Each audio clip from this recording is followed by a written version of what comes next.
जय माता दी दोस्तों, स्टॉक मार्केट ट्रेडिंग में हम आपका दिल से स्वागत करते हैं। कहीं आप हमारे चैनल पहली बार विजिट किए हैं, जरूर सब्सक्राइब करिए लेटेस्ट और जेन्युइन इन्फॉर्मेशन पाने के लिए।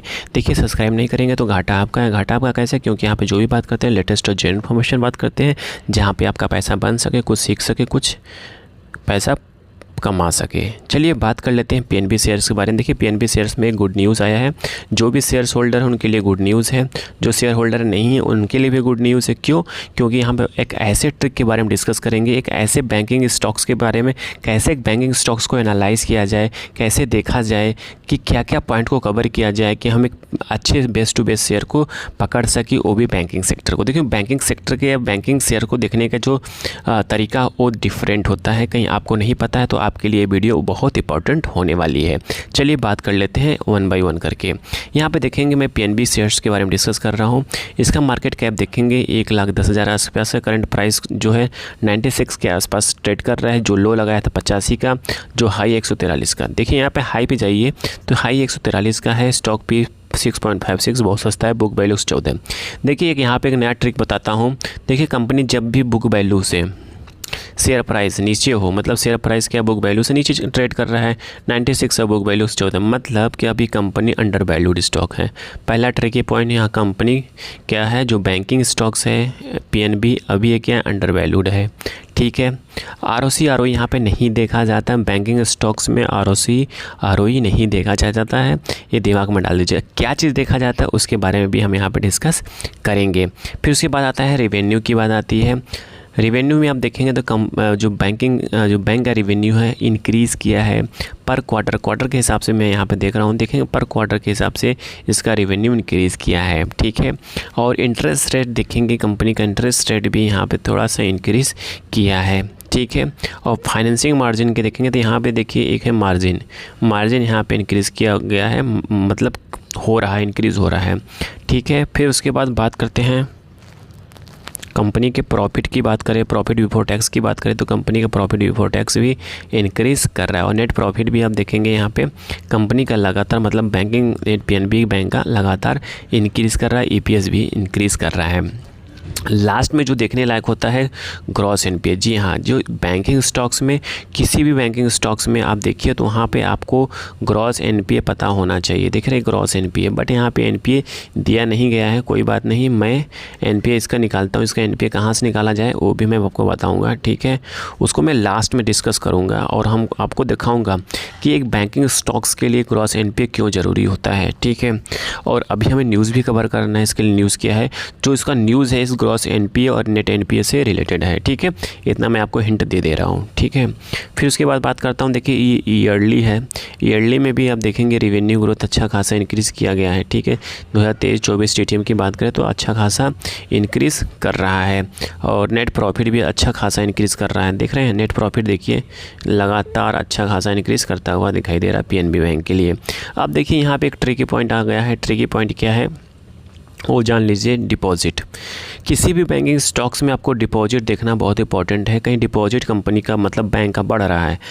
जितना अच्छा डिपॉजिट रहेगा बैंकिंग स्टॉक्स का, बैंकिंग शेयर्स का, उतना ही अच्छा माना जाता है। उसके पीछे का रीज़न है, जितना अच्छा डिपॉजिट होता है उतना अच्छा बिजनेस करती है। क्योंकि जितना बैंक के पास डिपॉजिट होता है वो स्ट्रॉन्ग फंडामेंटली माना जाता है और कंपनी उतने तगड़े से, उतने अच्छे से अपना क्या करती है, बिज़नेस करती है और आगे बैंक को बढ़ाती है। तो एक डिपॉजिट देखा जाता है और एक एनपीए देखा जाता है बैंकिंग स्टॉक्स के लिए। ठीक है। फिर उसके बाद बात करते हैं अभी तो एनपीए हमको बताऊंगा। ठीक है। और उसका टेंशन मत लीजिए, उसको मैं लास्ट में कवर करूंगा। ठीक है। यहाँ पर फिर आता था प्रमोटर होल्डिंग। एक गवर्नमेंट स्टॉक्स है तो प्रमोटर होल्डिंग गवर्नमेंट के पास पड़ा हुआ है। एफआईस आप देखेंगे, एफआईस लगातार इंक्रीज़ कर रहा है 5.7 से 5.71। फिर उसके बाद डीआईएस की बात करें, डीआईएस भी हमारे लगातार, जो हमारे म्यूचुअल फंड एसेट मैनेजमेंट कंपनियाँ हैं और लगातार इंक्रीज़ कर रही है अपनी होल्डिंग। वहीं बात करते हैं पब्लिक के पास शेयर होल्डिंग कम है। क्यों है कम? क्योंकि जहाँ पे एफआईएस डीआईएस की मात्रा बढ़ती जाती है, मतलब लोग पोजीशन बढ़ाते चले जाते हैं, वहाँ पे पब्लिक की जनसंख्या कम होती चली जाती है।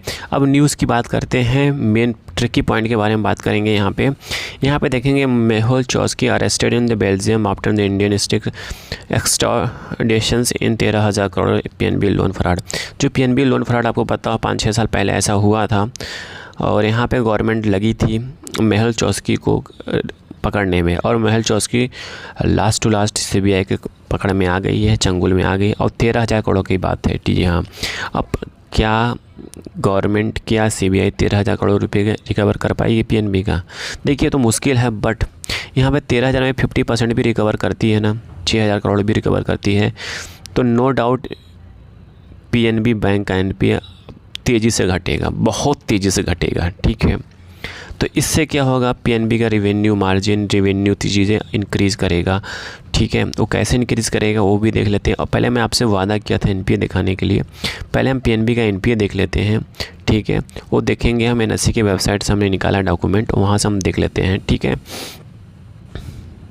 आपके स्क्रीन दिखाई दे रहा होगा, मैंने ये निकाला डॉक्यूमेंट 31/1/2025 का है।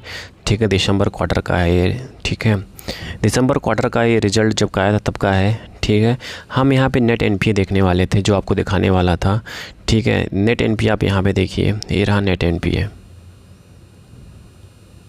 ठीक है, परसेंटेज वाइज देखेंगे, यहाँ पे आपको मैंने बताया परसेंटेज नेट वाइज एनपीए देखिए कितना तेज़ी से घटा है। 0.46 से घट के 0.5 घटा नहीं, बढ़ा है, 0.54 हुआ है। 96 बीच में अधिक 96 हो गया था, बीच में कम हो गया था, ये अधिक था, अब बीच में कम हुआ, फिर बढ़ गया, फिर कम हुआ, अब फिर बढ़ गया। ठीक है, अब जैसे यहाँ पे 0.56 है, यहाँ पे जैसे मेहुल चोस्की वाला पैसा रिकवर होगा 6,000 करोड़ रुपए, मैंने 50% माना है यहाँ पे। ठीक है, जब 6,000 करोड़ रुपये बैंक के पास आएगा तो बैंक एज ए एनपीए को कम करेगी, एनपीए, क्योंकि इसमें 0.54% में इसमें मेहुल चोस्की का भी पैसा है। ठीक है, तो इसमें क्या होगा, एनपीए सीधे डाउन हो जाएगा।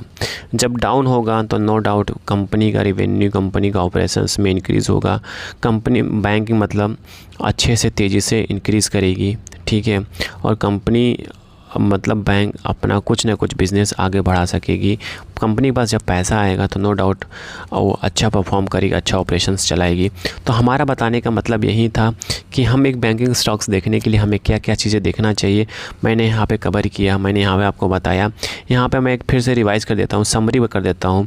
एनपीए देखा जाता है यहाँ पे, फिर उसके बाद देखा जाता है कि जो शेयर्स हैं अंडर वैल्यूड है या ओवर वैल्यूड है, और तीसरा यहाँ पर देखा जाता है डिपॉजिट। बैंक का डिपॉजिट जितना अच्छा होगा, जितना अच्छा एनपीए होगा, उतना ही अच्छा माना जाता है और उतना अच्छा परफॉर्म बैंक करती है। आई थिंक सारी इन्फॉर्मेशन आपको समझ में आ चुकी होगी। समझ में आ चुकी, प्लीज़ लाइक एंड सब्सक्राइब करिए, दोस्तों के साथ जरूर शेयर करिए। Thank you for watching this video.